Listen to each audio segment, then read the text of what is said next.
Okay, hello everybody. My full name is Sam Shmulik Firstenberg. That's me. F-I-R? First, like first, I'm the first in line. B-E-R-G? Firstenberg is a German name. It's the Prince of the Mountain in German. So it's Yom Ha'atzmaut, and this is the official West Side activity for West LA. There used to be, or typically is, a festival, a fair for families. They moved it from West LA to the IAC, but now people have come from all over the city to this tonight. Excuse me a second. What's special about this that people come from all around? We have a Singalong we have a Singalong club in Hebrew Singalong club that exists already 20 years, and we have events 3 times or 2 times a year, Hanukkah and Yom Ha'atzmaut. So the people who come to our events, people who like to sing along, they like nostalgic songs. Most of the songs are nostalgic, and Hebrew songs from Israel or pre-the Israel. And we are doing it for many, many years, and it just kind of became an event more than it used to be. But always we have 100 to 300 people. Now, in Israel, didn't they used to do this with an accordion? They had someone playing an accordion and everyone would sit around, a kumzitz? Absolutely. Sing-along evenings are very popular in Israel, very, among older and younger people. Here we are in the diaspora. For some reason, it's popular only with older people. Young people, young Israelis don't come to sing along in Hebrew. Well, it's better than karaoke because everyone gets to sing. You don't have to wait, right? You're right. That's a tradition. Israelis like to sing along, sing with and we have the words, the lyrics on the big screen and big letters, and they have a chance to sing the songs. We have a wonderful musician who conducts and leads the music. Sometimes we have different singers. This time we had the cantor Eric.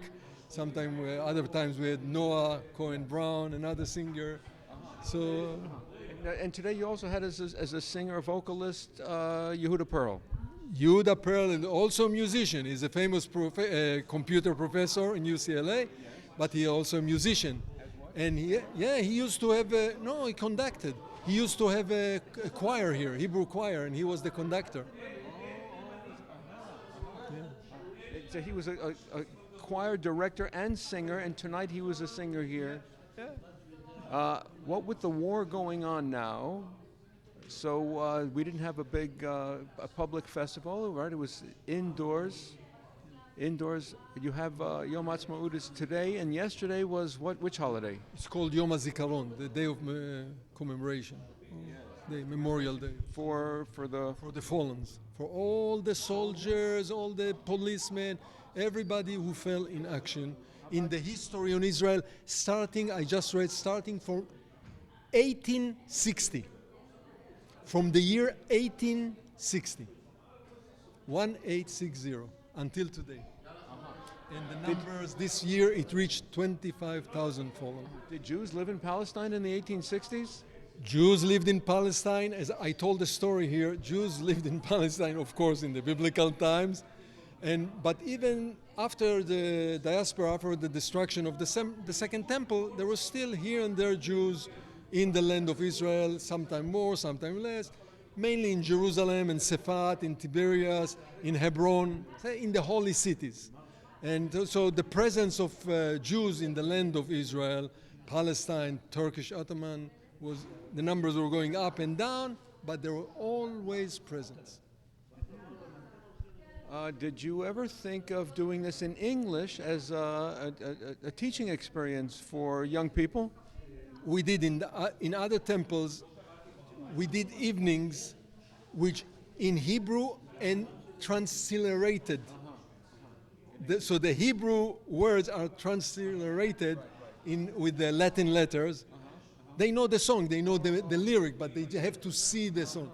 But again, to my dismay, young people, I must admit, young people are not keen to this activity at all. You mean teenagers are not interested? Teenagers are not coming. How about younger, 6th grade, 5th grade? No, I never met.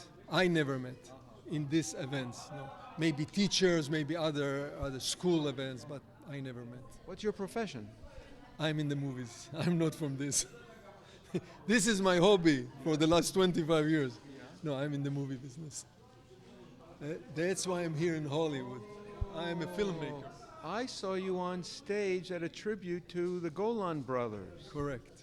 as a cinematographer. No, I'm a director. As a director. Sorry. Yeah, you were wearing a beret. You must have been the director. Maybe. Do you remember that in connection with the LA, with the Jewish It was a film Israel? festival, and they showed the movie The Go-Go Boys, the story of Golan Globus. Correct. Yeah. Weren't you one of their first directors? For this company? Yeah. Yeah. For Canon Film was the company was established by two Israelis, Menachem Golan and Yoram Globus, and I was working with them from the beginning. So you do your best here for patriotism. We are preserving the legacy. That's all. Nah, we don't deal. It's not political.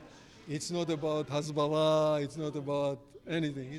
We are people who preserve the nostalgic culture and taste and sound of Israel, the cultural part of it, through popular songs. This is our field, the field that we like, the people you saw here today. That's what they like.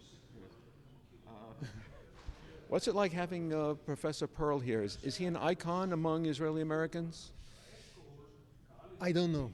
I really don't know. He's very, very active in UCLA, among professors and in promoting the rights of Israel. But again, I'm not that familiar with this, with the field. But among the community? Not necessarily. Not necessarily. He's just another. No, people know he's Israeli American. He's a veteran. He's many years, a very famous computer professor, very famous worldwide, and very famous with his activity in UCLA.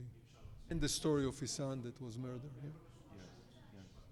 As an example for the world to see, basically, he was like a korban. Yeah, but not necessarily everyone here even know Yehuda Pearl. Not necessarily. Within academia, yeah, you know. Shmulik Firstenberg. Because of the singing. Because of the music.